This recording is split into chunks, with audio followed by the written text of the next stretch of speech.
मैं सारिका आज आपके लिए लेके आई हूँ राष्ट्रपति यानी इंडियन कॉन्स्टिट्यूशन का ये बहुत महत्वपूर्ण टॉपिक है क्योंकि एग्जाम में इससे रिलेटेड बहुत सारे क्वेश्चन पूछे जाते हैं। हम देखते हैं राष्ट्रपति को यानी भारत के राष्ट्रपति को।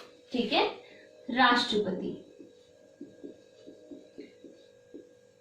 हम राष्ट्रपति को उस हिसाब से देखेंगे जैसे हमारे एग्जाम में पूछा जाता है, उससे बाहर हमें नहीं देखना है। जो भी राष्ट्रपति से रिलेटेड क्वेश्चन आते हैं जिन जिन एरिया से हम वही देखेंगे, चाहे उसके शपथ से रिलेटेड हो, योग्यता से रिलेटेड हो, उनके निर्वाचन प्रणाली से रिलेटेड हो या फिर उनके अधिकार और शक्तियों से रिलेटेड हो, ये सारी चीजें हमें देखनी है, उससे बाहर नहीं जाना है। तो हमारा टॉपिक है राष्ट्रपति। ठीक है, राष्ट्रपति देखने से पहले हम थोड़ी एक चीज और देख लेते हैं जिससे हमारा कॉन्सेप्ट क्लियर हो जाएगा कि हम राष्ट्रपति किस हिसाब से पढ़ें। ठीक है, हमारे पढ़ने का जो नजरिया होगा फिर हम उसी हिसाब से पढ़ेंगे। सबसे पहले हम देख लेते हैं सरकार। सरकार, सरकार के 3 अंग होते हैं। ठीक है, कौन कौन से? एक होती है विधायिका, पहला अंग होता है विधायिका, दूसरा कार्यपालिका और तीसरा न्यायपालिका। ठीक है, तीसरी न्यायपालिका। अगर आपने पीछे देखा है तो हम लोग विधायिका पढ़ चुके हैं जिसके अंतर्गत हमने लोकसभा और राज्यसभा दोनों देख लिए थे। इनके विधायिका हमने देख ली थी और उसका जो तीसरा अंग था संसद का, विधायिका का, उसको हम आज पढ़ने वाले हैं जो राष्ट्रपति है। तो विधायिका का जो काम होता है पूरे देश के लिए, सरकार का एक अंग है, पूरे देश के लिए क्या बना रहा है? वो नियम कानून बना रहा है जिससे पूरा देश संचालित हो रहा है। साथ ही साथ दूसरा अंग जो है उसका वो कार्यपालिका है, यानी जो कार्य करता है। अब जो जिसको विधायिका नियम बनाएगी और उसके लिए कार्य कौन करेगा। ठीक है, कार्यपालिका भी यहाँ पे 2 प्रकार से होती है। एक होती है अस्थायी कार्यपालिका, अस्थायी कार्यपालिका, और दूसरी होती है स्थायी कार्यपालिका। अब अस्थायी कार्यपालिका के अंतर्गत आते हैं जो राजनीतिक होते हैं। जो राजनीतिक होते हैं वो अस्थायी कार्यपालिका के अंतर्गत आते हैं और स्थायी के अंतर्गत आते हैं नौकरशाह यानी ब्यूरोक्रेट्स। ठीक है, तो ये होती है कार्यपालिका। अब राजनीतिक कोई भी हो सकते हैं क्योंकि जो राजनीतिक पद होते हैं आपको पता है वो जीवन पर्यंत नहीं होते हैं। कोई 5 साल का होता है, कोई 6 साल का होता है, यानी वो अस्थायी पद के अंतर्गत आते हैं। वो अस्थायी के अंतर्गत आने यानी वो कैसी कार्यपालिका है? अस्थायी कार्यपालिका है। और जो ब्यूरोक्रेट्स होते हैं वो कैसे हैं? स्थायी कार्यपालिका के अंतर्गत आते हैं। हम यहाँ पर देखेंगे न्यायपालिका को अगर, तो न्यायपालिका अपने आप में एक बहुत बड़ा टॉपिक है, हम उसे आगे पढ़ेंगे। आज हम पढ़ेंगे राष्ट्रपति। अब जब हम कार्यपालिका पढ़ रहे हैं तो हम देखेंगे संघ की कार्यपालिका। संघ की कार्यपालिका, संघ की हम इसलिए बोल रहे हैं कि कार्यपालिका तो राज्यों की भी है, वहां पर भी प्रधानमंत्री होते हैं, वहां पर भी मंत्री परिषद होती है, तो राज्य की अलग। हम बात कर रहे हैं संघ की कार्यपालिका की। संघ की कार्यपालिका के अंतर्गत कौन कौन आते हैं? राष्ट्रपति आते हैं, प्रधानमंत्री आते हैं, उपराष्ट्रपति आते हैं, मंत्री परिषद आती है, मंत्रिमंडल, महान्यायवादी, नियंत्रक महालेखा परिषद, निर्वाचन आयोग, ये सारे क्या है? संघ की कार्यपालिका है। तो उसी के अंतर्गत हम पहला देख रहे हैं जो कार्यपालिका का एक अंग है प्रमुख, वो है राष्ट्रपति। तो हम देख रहे हैं राष्ट्रपति, यानी अगर आप देखें तो कार्यपालिका का जो प्रमुख होगा वो कौन होगा? राष्ट्रपति होगा। ठीक है, तो हम यही देखने वाले हैं आज, राष्ट्रपति को। आप सब जानते हैं कि जो राष्ट्रपति है वो प्रथम पद होता है, यानी सबसे बड़ा जो पद होता है वो राष्ट्रपति का होता है। देश का जो मुखिया होता है वो कौन होता है? राष्ट्रपति होता है। तो अनुच्छेद हमें साथ ही साथ आर्टिकल भी पढ़ते हुए जाना है, क्योंकि आर्टिकल भी एग्जाम में पूछे जाते हैं। ठीक है, तो आर्टिकल 52 में कहा गया है कि भारत का एक राष्ट्रपति होगा। ठीक है, सीधे सीधे शब्दों में लिखा गया है अनुच्छेद 52 में कि भारत का एक राष्ट्रपति होगा। ठीक है, ये भारत का क्या होगा, प्रथम नागरिक, भारत का राष्ट्रपति एक संवैधानिक प्रमुख होता है। ठीक है, दूसरा आर्टिकल 53 में कहा गया है कि कार्यपालिका का जो प्रमुख होता है वो राष्ट्रपति होता है। कौन होता है, राष्ट्रपति। कार्यपालिका का जो प्रमुख होगा वो कौन होगा, राष्ट्रपति होगा।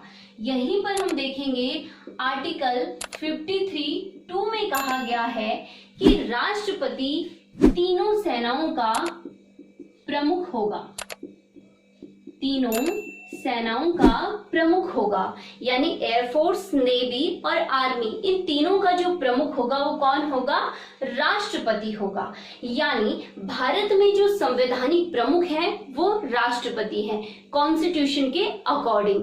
अगर आप वास्तविक प्रमुख की बात करेंगे तो वास्तविक प्रमुख कौन होते हैं, प्रधानमंत्री। आप सब जानते हैं कैसे, क्योंकि जो राष्ट्रपति होते हैं जब भी वो कोई कार्य करते हैं तो उसके लिए उन्हें मंत्रिपरिषद की सलाह आवश्यक होती है, उसके अकॉर्डिंग ही वो कार्य करते हैं। और जो मंत्रिपरिषद होती है उसके मुखिया कौन होते हैं, प्रधानमंत्री। तो माना कि प्रधानमंत्री का जो पद है वो बाद में आता है राष्ट्रपति के पद से, लेकिन पावर प्रधानमंत्री के पास ज्यादा होती है। ठीक है, तो वास्तविक अगर कभी पूछा जाए कि वास्तविक कौन है, वास्तविक प्रमुख कौन है, तो वो प्रधानमंत्री होंगे, लेकिन संवैधानिक प्रमुख कौन है, तो कौन होंगे, राष्ट्रपति होंगे।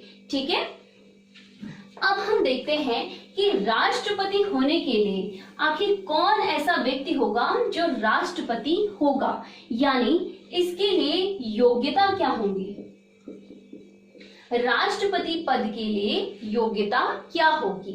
पहली योग्यता दी है नागरिक, यानी वही व्यक्ति राष्ट्रपति होने के लिए लायक होगा जो भारत का नागरिक होगा। ठीक है, विदेशी नागरिक का इसमें कोई भी संबंध नहीं है।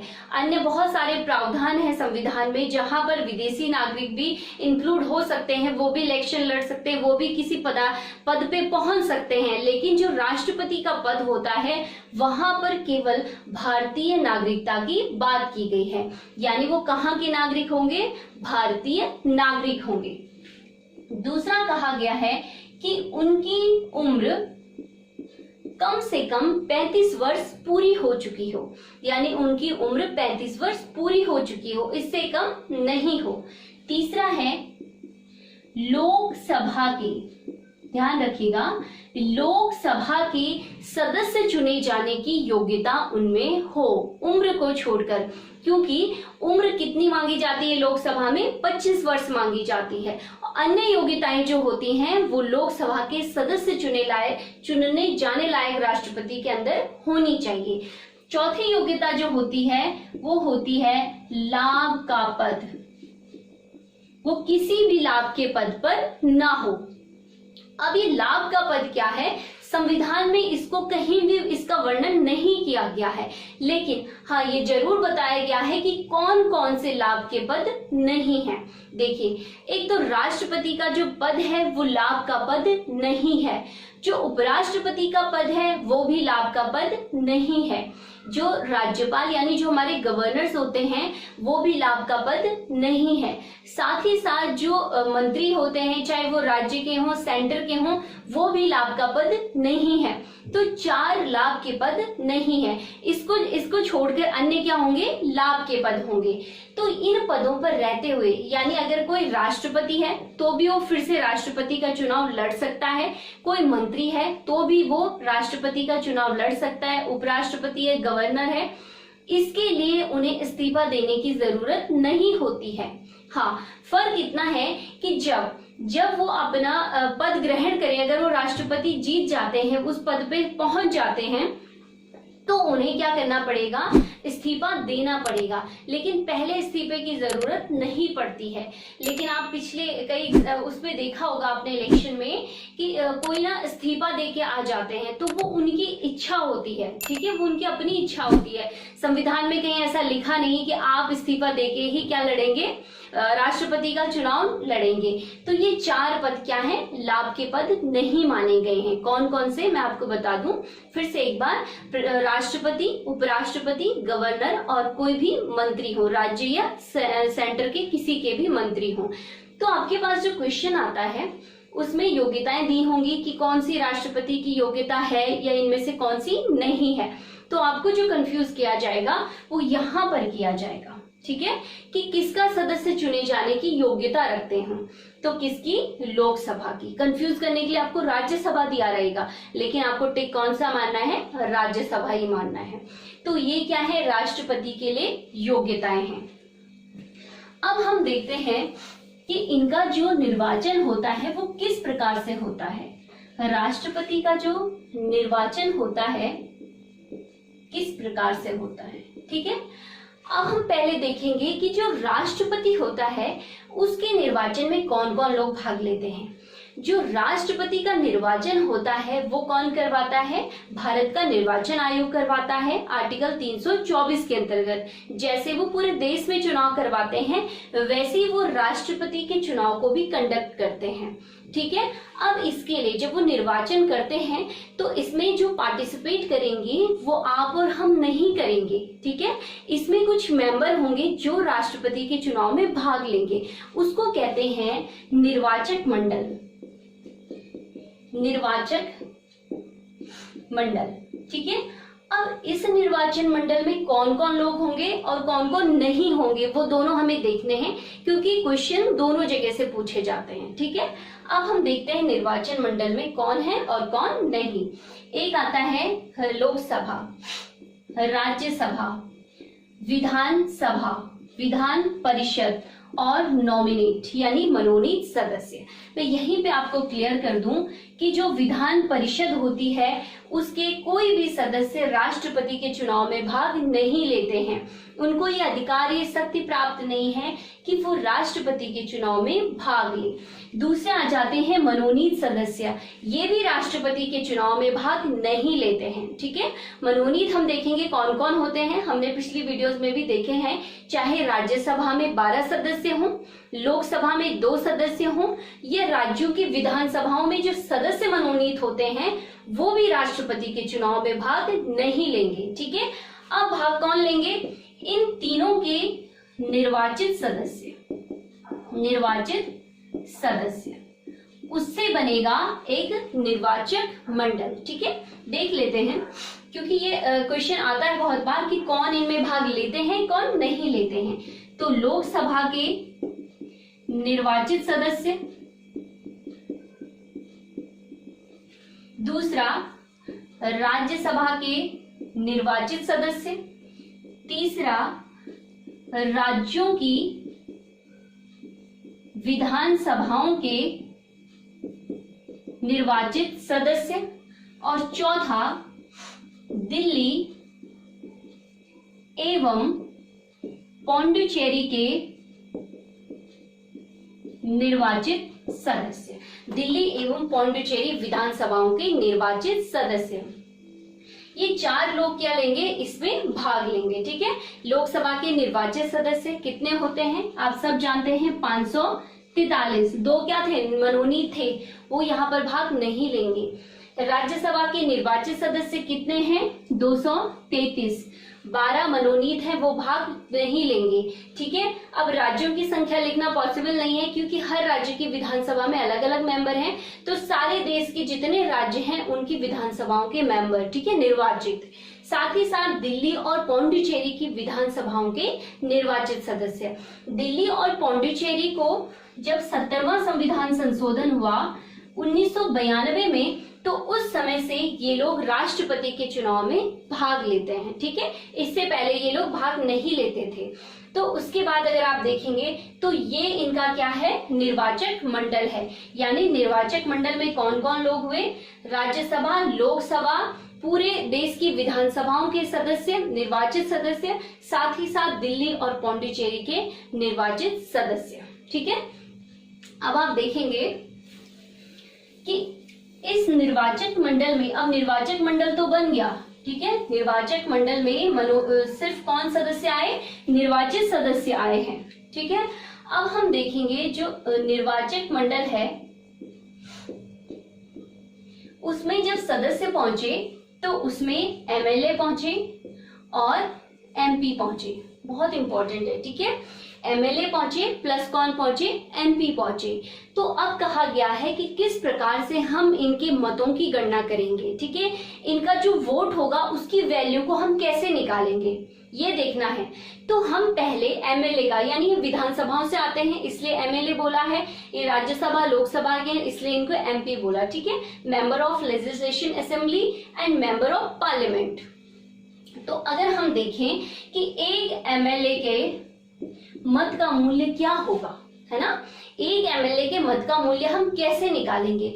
तो आप सब क्या करते हैं, किताब से पढ़ते हैं और बहुत लंबी लाइन को याद करने लग जाते हैं, इसका बटे उसका बटे और उसको याद, और जब एग्जाम में वो लाइन पूछी जाती है तो उसको गड़बड़ करके आ जाते हैं। बिल्कुल नहीं, हमें बहुत इजी वे में ध्यान देना है कि जो एमएलए होता है वो राज्य का होता है। ठीक है, किसी भी स्टेट का एमएलए होता है। तो हमें क्या करना है, टोटल पॉपुलेशन ऑफ स्टेट, यानी उस राज्य की कुल जनसंख्या। ठीक है, एक एमएलए का मत का मूल्य है ये, उस राज्य की कुल जनसंख्या बटे कर देना हमें टोटल एमएलए सीट, यानी उस राज्य में कितने एमएलए सीट है, निर्वाचित की हम बात कर रहे हैं। जब एमएलए आ गया है निर्वाचित की, तो मनोनीत कोई सीट नहीं होती, उसको तो मनोनीत किया जाता है, उसके लिए कोई अलग से सीट नहीं होती है। ठीक है, तो हम यहाँ पे केवल निर्वाचित की बात कर रहे हैं, गुणा 1/1000 पूरा ये। ठीक है, इस प्रकार से हम इसको निकालेंगे। अब टोटल पॉपुलेशन हम कब की निकालेंगे, ये भी बहुत इंपॉर्टेंट है। आपने देखा होगा ब्रैकेट में लिखा रहता है 1971, यानी राज्य की जो पॉपुलेशन देखी जाएगी वो किसके अकॉर्डिंग देखी जाएगी, 1971 की जनगणना के अकॉर्डिंग। उसके बाद तो 81, 91, 2001, 2011 ये सब जनगणनाएं हो चुकी हैं, उसके बाद भी हम 1971 में ही क्यों देखते हैं। इसका एक कारण है कि जब आप देख रहे थे कि 1970, 65, 70 के दशक में जो जनसंख्या की ग्रोथ हो रही थी बहुत ज्यादा हो रही थी। ठीक है, तो नियंत्रण नहीं हो पा रहा था जनसंख्या में, तो सरकार ने एक प्लान चलाया कि दो हम दो हमारे दो। ठीक है, ये सारे पूरे देश में चलाया कि जनसंख्या को अब कंट्रोल करना है। ठीक है, तो हमारा जो साउथ इंडिया है, साउथ इंडिया की जो स्टेट है, इन्होंने तो ये अप्लाई कर दिया। ठीक है, इन्होंने इस बात को माना और अपनी जो जनसंख्या है उसकी ग्रोथ को अच्छा कर दिया, इक्वल कर दिया, यानी उसकी ग्रोथ बहुत ज्यादा नहीं हुई। लेकिन जो नॉर्थ के स्टेट हैं यहाँ पर पॉपुलेशन में कोई कमी नहीं आई, पॉपुलेशन बढ़ती रही। तो अब जब नॉर्थ की पॉपुलेशन तो तेजी से बढ़ती जा रही है और साउथ की पॉपुलेशन तो रुक गई है ना, उस हिसाब से नहीं बढ़ रही है। तो अब जब राष्ट्रपति के चुनाव होने लगे, ऐसे चुनाव जब होने लगे तो अब जनसंख्या देखी जाने लगी। और साउथ इंडिया के जो सांसद थे, जो एमएलए थे, उन्होंने ये बात रखी कि ऐसा क्यों, हमने तो आपके कहने पर जनसंख्या, देश हित में जनसंख्या रोकी और आप क्या कर रहे हैं, इन लोगों को फायदा दे रहे हैं जिन्होंने कहना माना ही नहीं।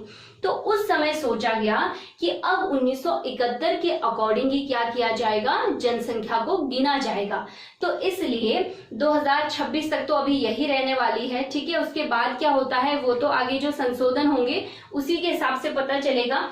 लेकिन यहाँ पर टोटल पॉपुलेशन देखी जाती है 1971 के अकॉर्डिंग। ठीक है, तो एक एमएलए के मत का मूल्य हम निकालेंगे। आप जिस जिस स्टेट से हैं, अगर आपको देखना है तो आप अपने अपने स्टेट के पॉपुलेशन निकाल सकते हैं, एक एमएलए के मत का मूल्य निकाल सकते हैं। ठीक है, आप पूरी जनसंख्या रखेंगे कितनी थी 1971 के अकॉर्डिंग, वहां पर सीटें कितनी थी और उसको मल्टीप्लाई करेंगे 1/1000 से, तो एक एमएलए के मत का मूल्य निकल जाएगा। उससे जितने एमएलए हैं उनको मल्टीप्लाई कर देंगे, साथ ही साथ ऐसे ही अलग अलग राज्यों के एमएलए का मत का मूल्य आएगा। ठीक है, क्योंकि उनकी पॉपुलेशन अलग अलग होंगी। ठीक है, छोटे राज्यों की अलग होंगी, बड़े राज्यों की अलग होंगी, पॉपुलेशन पर डिपेंड करेगा। अब उसके बाद ये तो एमएलए का था, अब आता है एक एमपी के मत का मूल्य क्या होगा। ठीक है, आप सब ने क्या निकाल दिए हैं, पूरे देश के जो एमएलए थे उनके मत का मूल्य निकाल दिया है, यानी टोटल एमएलए वोट वैल्यू आपने क्या कर दी है, निकाल दी है। ठीक है, टोटल एमएलए की जो वोट की वैल्यू है पूरे कंट्री की, पूरे राज्यों की, वो आपने निकाल दी है। प्लस इसमें सारे क्या होंगे, वो सदस्य आएंगे, कौन से, राज्यसभा और लोकसभा के, यानी 543 प्लस 233 सांसद इसमें आएंगे। एमपी कितने हैं, 543 कहाँ, लोकसभा में और 233 राज्यसभा में। टोटल देखिए कितने हुए, 675। ठीक है, तो टोटल इसका डिवीजन करेंगे, इसमें डिवाइड करेंगे इसका, तो क्या आ जाएगा, एक एमपी के मत का मूल्य आ जाएगा। ठीक है, तो ये एक एमएलए का मत का मूल्य है और एक एमपी के मत का मूल्य है। तो कई बार ये डायरेक्ट फॉर्मूला भी पूछा जाता है कि एमएलए का मत का मूल्य किस प्रकार निकाला जाता है, एमपी के मत का मूल्य किस प्रकार निकाला जाता है। तो ये था इनके मतों का मूल्य। अब मतों का मूल्य तो निकल चुका है। ठीक है, मतों का मूल्य निकल चुका है, अब हमें देखना है कि किस प्रक्रिया के द्वारा होगा। ठीक है, इससे पहले मैं आपको बता दूं कि जो राष्ट्रपति होता है, वो जो उम्मीदवार होगा वो किस प्रकार से पहले उसका प्रस्ताव लाया जाएगा, यानी जो हमारा निर्वाचक मंडल रहा है, निर्वाचक मंडल।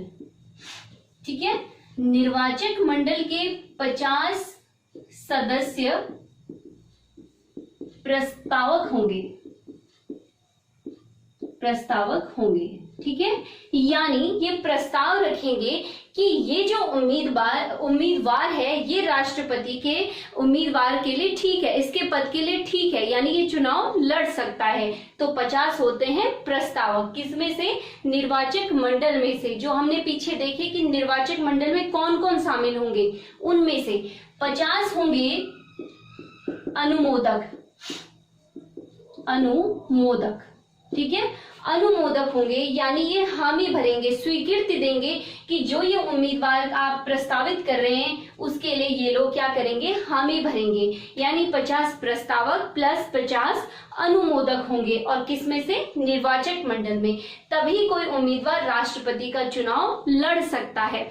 बाकी जो योग्यताएं हैं वो अलग जगह हैं, हम भी अगर वो योग्यताएं फुलफिल करते हैं, लेकिन एक आम नागरिक होने के नाते कोई 50 एमएलए एमपी हमें क्या समर्थन देंगे, नहीं। तो जिसको ये समर्थन देते हैं, आप सोचिए वो कितनी बड़ी हस्ती होंगे, जिनको कम से कम ये 50 एमएलए एमपी जानते होंगे, 100 एमएलए एमपी जानते होंगे। ठीक है, उसी हिसाब से वो प्रस्तावक और अनुमोदक बनेंगे। ठीक है, अब हम देखेंगे कि इसके निर्वाचन की प्रणाली क्या है। ठीक है, निर्वाचन की प्रणाली क्या है, तो हमने देखा जो राष्ट्रपति का चुनाव होता है वो गुप्त मतदान यानी अप्रत्यक्ष रूप से होता है, हम लोग उसमें पार्टिसिपेट नहीं करते हैं। जो हमारे प्रतिनिधि हैं, जो राज्यों के प्रतिनिधि हैं, वो क्या करते हैं, राष्ट्रपति के चुनाव में भाग लेते हैं। ठीक है, अब हम देखते हैं कि जो इसमें समानुपातिक एक प्रणाली पाई जाती है, कौन कौन सी, अप्रत्यक्ष यानी गुप्त मतदान, समानुपातिक से मतलब है कि इनको एक निश्चित कोटा प्राप्त करना होता है। अगर उम्मीदवार ने वो निश्चित कोटा प्राप्त कर दिया है तो उसके बाद वो विजयी घोषित हो जाएगा। ठीक है, कैसे, आपने अगर आप देखा होगा, जब भी चुनाव होता है तो उसमें जिसे भी बहुमत मिलता है वो जीत जाता है। ठीक है, अगर 4 कैंडिडेट खड़े हैं और 100 वोट पड़ने हैं, ठीक है, अगर किसी को 24 पड़े, किसी को 25 पड़े, किसी को 23 पड़े और किसी को 27 पड़े, ठीक है, इसमें से जिसे बहुमत मिला, किसे मिला, 27 को मिला, तो 27 क्या हो जाएगा, विजयी हो जाएगा। ठीक है, तो ये हमारे क्या है, चुनाव प्रणाली की एक कमी है। ठीक है, चाहे वो विदेशों में हो या हमारे देश में हो, राष्ट्रपति के चुनाव को छोड़कर, ठीक है। राष्ट्रपति प्रधानमंत्री, एमएलए और जो और सांसद बनते हैं वो इसके अकॉर्डिंग बनते हैं। यानी वो प्रतिनिधित्व बहुमत का नहीं कर रहे होते हैं, प्रतिनिधित्व कर रहे होते हैं वो अल्पमत का। 27% कोई बहुमत नहीं है, वो एक अल्पमत है। तो ये एक दोषपूर्ण प्रणाली है।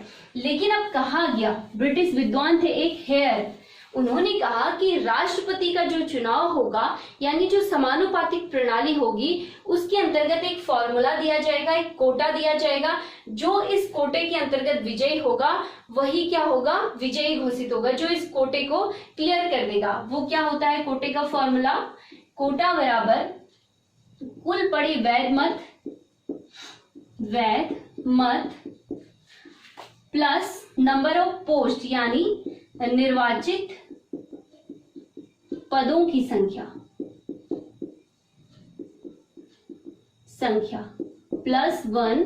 +1 यानी जो इस कोटे को प्राप्त कर लेगा वो क्या हो जाएगा, विजयी घोषित हो जाएगा। ठीक है, तो इसे समानुपातिक प्रतिनिधित्व प्रणाली कहा जाता है। ठीक है, अब 2 हो गई, समानुपातिक यानी अनुपातिक प्रणाली हो गई। ये कोटा जरूरी है। किसने दिया था, ब्रिटिश विद्वान हेयर ने, तो इसको हेयर प्रणाली भी कहा जाता है। तीसरा उन्होंने कहा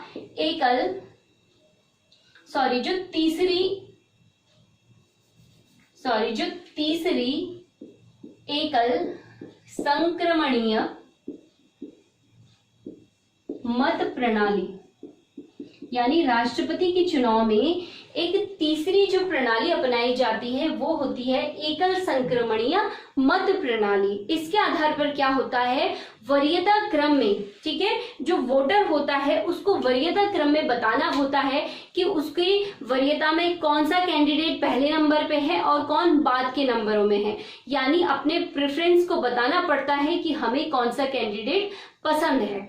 एक हम छोटे से एग्जाम्पल में समझेंगे कि कैसे वो पेपर होता है वोटिंग का। ठीक है, अगर मान लीजिए 4 कैंडिडेट खड़े हैं, ठीक है, कितने कैंडिडेट खड़े हैं, 4, A, B, C और D, 4 कैंडिडेट खड़े हैं। तो हमारे पास वरीयताएं भी कितनी होंगी, 4 वरीयताएं होंगी। 10 कैंडिडेट खड़े हैं तो 10 वरीयताएं होंगी, 2 खड़े हैं तो 2 वरीयताएं होंगी। ठीक है, तो देखिए 1, 2, 3, 4 वरीयताएं हमारे पास हैं। ठीक है, माना किसी भी सांसद, एमएलए, एमपी के पास ये पेपर आ गया है। ठीक है, पेपर आ गया, सपोज दैट कोई सोहन नाम के एमपी या एमएलए हैं, कोई भी है, उनको ये पेपर दिया गया और कहा गया कि आप राष्ट्रपति के लिए मतदान करें। किस माध्यम से, अपने वरीयता के हिसाब से कि आपको कौन सा कैंडिडेट पसंद है। अब उन्होंने कहा, सोहन जो है हमारे एमएलए, उन्होंने कहा कि हमें क्या चाहिए, जो हमारी पहली पसंद है वो डी है। ठीक है, हमारी पहली वरीयता की जो पसंद है वो डी है। दूसरी वरीयता है हमारी ए, यानी दूसरे नंबर पे हमें कौन पसंद है, ए नंबर का कैंडिडेट पसंद है। तीसरे नंबर पे हमें सी पसंद है और चौथे नंबर पे हमें बी पसंद है। ठीक है, चौथे नंबर पे कौन पसंद है, बी पसंद है। यानी इसने अपना पेपर, वोटिंग पेपर भर के दे दिया और अपनी वरीयता दिखा दी कि पहली वरीयता किसे है, दूसरी किसे, तीसरी किसे और चौथी किसे। अब जब क्या दिया, वोट दे दिया है, अगर जब रिजल्ट आया और डी कैंडिडेट को पहली वरीयता में क्या हो गया, वो विजयी हो गया हो, तो डी कैंडिडेट विजयी घोषित हो जाएगा। यानी ज्यादातर लोगों की पसंद, यानी वो जो निश्चित कोटा हमें चाहिए था, जो कोटा, उसके अकॉर्डिंग अगर डी कैंडिडेट जीत गया है तो वो विजयी घोषित हो जाएगा। लेकिन क्या पता कभी ऐसा हो जाए कि ए और डी के पास, या ए, बी या सी, डी, इनमें क्या हो जाए, टाई हो जाए, यानी बराबर मत इनको मिल जाए। तो अब क्या होगा, इस कंडीशन में क्या होगा, 2 राष्ट्रपति तो हम बना नहीं सकते हैं। तो अब हम क्या करेंगे, जो हमारा जो वोटर होगा, ठीक है, जो वोटर होगा उसकी दूसरी वरीयता देखी जाएगी। एक वोटर की नहीं, सबकी दूसरी वरीयता देखी जाएगी और फिर देखा जाएगा, पहले बराबर थे, ठीक है, टाई हो रखे, अब दूसरी वरीयता में देखा जाएगा कि किसको ज्यादा पसंद किया गया है। सपोज दैट कि अब दूसरी बार में ए को विजयी, यानी दूसरी वरीयता ए को ज्यादा मिली है, तो इस कंडीशन में ए विजयी हो जाएगा। ठीक है, ऐसा अभी तक कभी नहीं हुआ था, लेकिन 1969 में राष्ट्रपति का चुनाव हुआ तो उस समय ये टाई वाली कंडीशन हुई, ठीक है, दोनों की वोट इक्वल हो गई। अब दूसरी बार क्या हुआ, जनगणना फिर से क्या हुई, दूसरी चक्र की मतगणना हुई, यानी दूसरी क्या हुई, वरीयता देखी गई। तो दूसरी वरीयता में जीते वीवी गिरी, ठीक है, दूसरी वरीयता में कौन जीते, वीवी गिरी, और इन्होंने किसे हराया था, नीलम संजीव रेड्डी को हराया था, ठीक है। ध्यान रखिएगा, क्वेश्चन बहुत बार पूछा जाता है कि दूसरी वरीयता के आधार पर कौन से राष्ट्रपति बने, 1969 में वीवी गिरी बने, ठीक है, इन्होंने हराया नीलम संजीव रेड्डी को। 1977 में अगर आप देखें तो नीलम संजीव रेड्डी निर्विरोध राष्ट्रपति चुने गए थे, ठीक है। एक बार तो यहाँ पर हार जाते हैं और दूसरी बार 1977 में वो निर्विरोध चुने जाते हैं। तो इस प्रकार से जो राष्ट्रपति के मत की प्रक्रिया होती है वो 3 प्रकार से, गुप्त मतदान, समानुपातिक तरीके से और वरीयता क्रम में की जाती है, ठीक है। तो ये राष्ट्रपति की क्या थी, निर्वाचन की प्रणाली थी। अब आप देखेंगे जो राष्ट्रपति होता है, जो राष्ट्रपति का उम्मीदवार होता है, जब वो चुनाव में खड़ा होता है तो उसको 15,000 रुपए क्या करते हैं, आरबीआई के पास जमा करने होते हैं, आरबीआई के पास जमा करने होते हैं, ठीक है। अगर अब वोटिंग हो गई है, अगर किसी कैंडिडेट को कुल पड़े वैध मतों का 1/6 भाग भी प्राप्त नहीं हुआ है, ठीक है, तो उसकी जमानत जब्त हो जाएगी, यानी उसके जो 15,000 रुपए हैं वो कहाँ चले जाएंगे, ये उसकी जमानत जब्त होगी और वो चले जाएंगे आरबीआई के पास, ठीक है। अगर उसको कुल पड़े वैध मतों का 1/6 वोट भी प्राप्त नहीं हुआ है तो ये क्वेश्चन पूछा जाता है, कितनी जमा राशि दी जाएगी, कितनी जमा राशि उम्मीदवार करता है, साथ ही साथ कितने वोट अगर उसको नहीं मिले तो जमानत जब्त समझा जाएगा, ठीक है। अब राष्ट्रपति विजयी हो गए, ठीक है, राष्ट्रपति चुने जाते हैं। उसके बाद हम देखते हैं कि जो राष्ट्रपति हैं उनको शपथ कौन दिलाता है, राष्ट्रपति को शपथ, ठीक है। राष्ट्रपति को जो शपथ दिलाई जाती है वो आर्टिकल 60 के अंतर्गत दिलाई जाती है, और कौन दिलाते हैं, CGI, chief justice of India, यानी भारत के मुख्य न्यायाधीश राष्ट्रपति को शपथ ग्रहण करवाते हैं, ठीक है, संविधान के संरक्षण की क्या करवाते हैं, शपथ ग्रहण करवाते हैं। अगर सीजीआई नहीं है तो कौन, जो उच्चतम, जो सुप्रीम कोर्ट होगा उसके जो वरिष्ठतम न्यायाधीश होंगे वो राष्ट्रपति को शपथ ग्रहण करवाएंगे, ठीक है। तो आर्टिकल किसके अंतर्गत, 60 के अंतर्गत कौन करवाएगा, सीजीआई, ठीक है, चीफ जस्टिस ऑफ इंडिया। इसके बाद हम देखेंगे कि जो राष्ट्रपति हैं, राष्ट्रपति का वेतन कितना होता है, ठीक है। जो राष्ट्रपति का वेतन होता है वो 5 लाख रुपए पर मंथ होता है, ठीक है, 5 लाख रुपए है। और जो वेतन राष्ट्रपति को दिया जाता है वो भारत की संचित निधि से दिया जाता है, और ये जो इनकम है, ये जो सैलरी है, इस पे इनकम टैक्स नहीं होता है, यानी ये टैक्स फ्री होती है, ठीक है, इसमें टैक्स नहीं लगता है।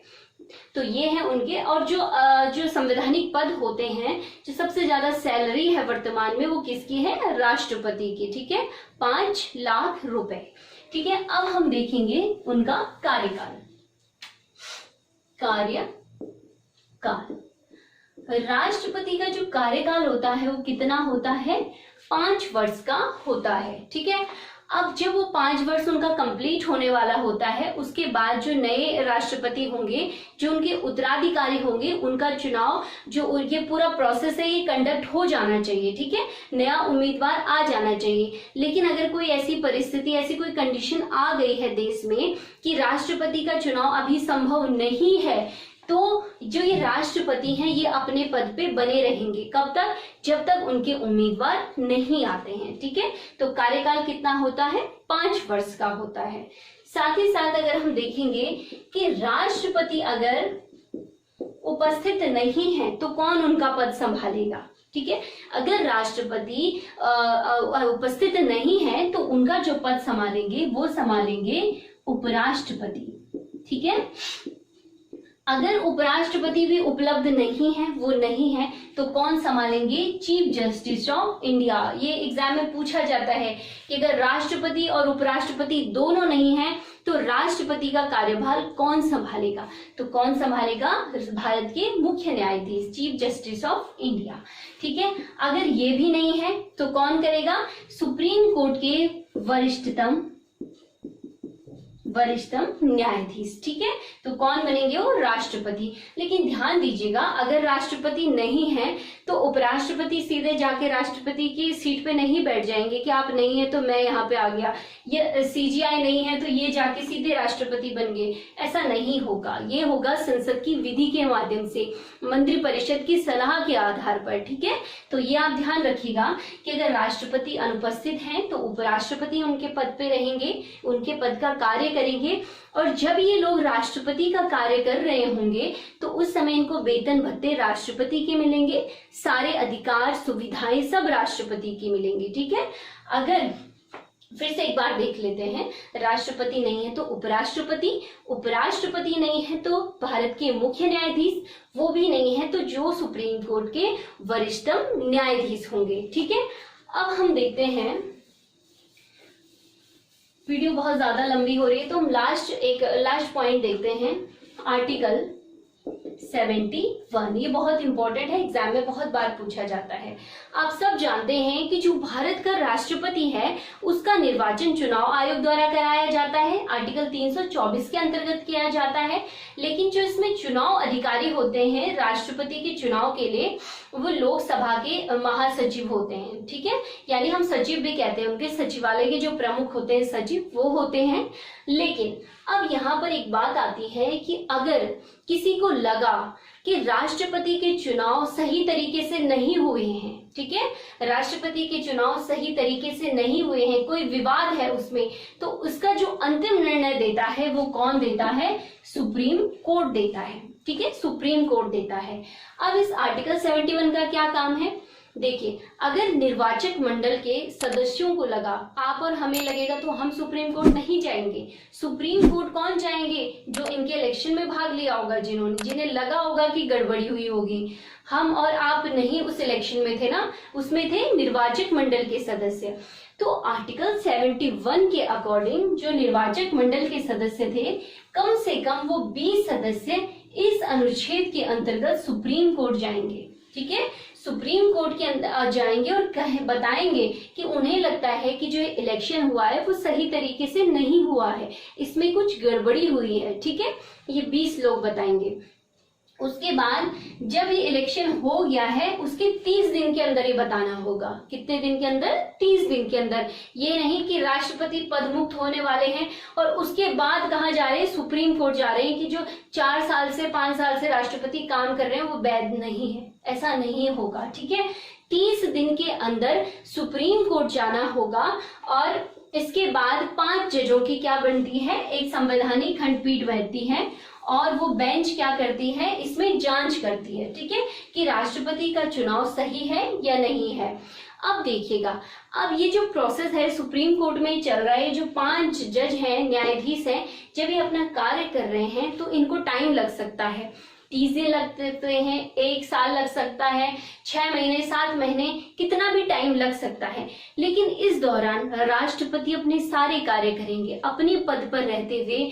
वो सारे, अगर कोई उनके पास विधेयक आया है तो उसको स्वीकृति भी देंगे, कोई अध्यादेश बनाना है वो भी करेंगे, कोई नियम कानून बनाना है वो भी करेंगे, संधि समझौते होते हैं वो भी करेंगे, क्योंकि संधि और समझौते और जो पूरे देश का काम होता है वो किसके नाम पे होता है? राष्ट्रपति के नाम से होता है।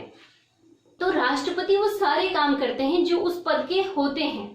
ठीक है, अगर इनकेस उन्होंने वो सारे काम किए, ठीक है, अगर इनकेस सुप्रीम कोर्ट 1 साल बाद ये निर्णय देता है कि जो राष्ट्रपति का चुनाव है वो वास्तव में गलत तरीके से हुआ है, ये क्या है? सही नहीं हुआ है, सुप्रीम कोर्ट ने भी डिसीजन दे दिया है और राष्ट्रपति अपने पद से हटा दिए गए हैं। ठीक है, तो इस दौरान क्या होगा? जो उन्होंने कार्य किए हैं, ठीक है, जो 1 साल उन्होंने कार्य किए हैं, उनको अवैध नहीं माना जाएगा, उनको वैध ही माने जाएंगे, वैलिड माना जाएगा। वो संशोधन भी माने जाएंगे, वो अध्यादेश भी माने जाएंगे, वो नियम कानून, वो संधि, वो समझौते जो उन्होंने अपने पद के दौरान किए हैं, उस कार्यकाल के दौरान किए हैं, वो सब माने जाएंगे। ठीक है, उसके बाद अलग बात है, लेकिन जो उन्होंने काम किए हैं वो सारे माने जाएंगे।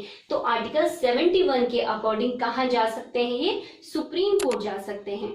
यानी राष्ट्रपति और उपराष्ट्रपति के जो निर्वाचन से संबंधित विवाद हैं उनका निपटारा केवल और केवल सुप्रीम कोर्ट करती है। ठीक है, और कोई भी नहीं। कौन करता है? सुप्रीम कोर्ट करता है। तो ये हमने देखा राष्ट्रपति की योग्यता, उसके निर्वाचन, निर्वाचक मंडल प्रणाली, मत प्रणाली, उनका वेतन, शपथ, राष्ट्रपति की अनुपस्थिति में कौन कार्य करेगा, अगर कुछ विवाद हुआ है उनके इलेक्शन में तो उसको कौन देखेगा, ये सारी चीजें आज हमने देखी हैं। और जो इनके अधिकार हैं, शक्तियां हैं, इन पर महाभियोग, इनका पद किस प्रकार से खाली हो सकता है, ये हम सब नेक्स्ट वीडियो में देखेंगे। और आज हम इतना ही इसको देखेंगे क्योंकि बहुत बड़ा वीडियो हो जाएगा, आप लोगों के लिए बहुत पैनिक हो जाएगा। तो आप इसको ढंग से देखिएगा क्योंकि बहुत इंपॉर्टेंट टॉपिक है। साथ में हम नेक्स्ट वीडियो में इसको कंटिन्यू करेंगे और उम्मीद है कि उसमें वो कंप्लीट हो जाए। ठीक है, चलिए फ्रेंड्स, अगर आपको मेरा ये वीडियो पसंद आता है तो आप इसे लाइक और शेयर जरूर कीजिएगा। साथ ही साथ हमारे चैनल को सब्सक्राइब कीजिएगा और कमेंट्स बॉक्स में जरूर लिखिएगा कि आपको वीडियो कैसा लगा। तब